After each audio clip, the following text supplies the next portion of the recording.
Welcome to the Learning Pines YouTube. We hope this video helps. You start by confirming stable power. Check the battery at about 4 to 12, 8 volts, and tighten the chassis ground.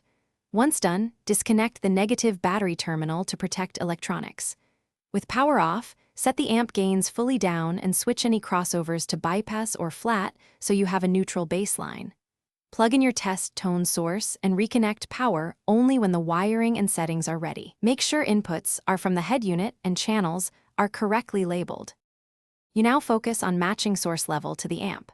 Start a 1 kHz test tone at a moderate volume from the head unit. Monitor the amp output with a multimeter set to AC or an oscilloscope. Slowly increase the amp gain until the output reaches the amp's rated voltage without waveform distortion. Next, engage crossovers.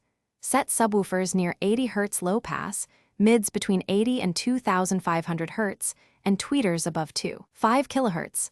Make fine adjustments by ear and recheck for distortion after every change. Finish by securing and insulating all connections, routing power and signal cables separately, and reinstalling trim so nothing pinches. You should play full-range tracks at different volumes to test tonal balance and thermal behavior. Make sure the amp doesn't overheat and that fuses match recommended ratings.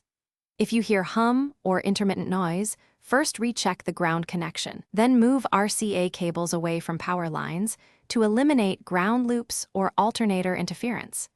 Adjust small gain tweaks and retest to confirm stability. Thanks for watching. Consider subscribing if we helped you.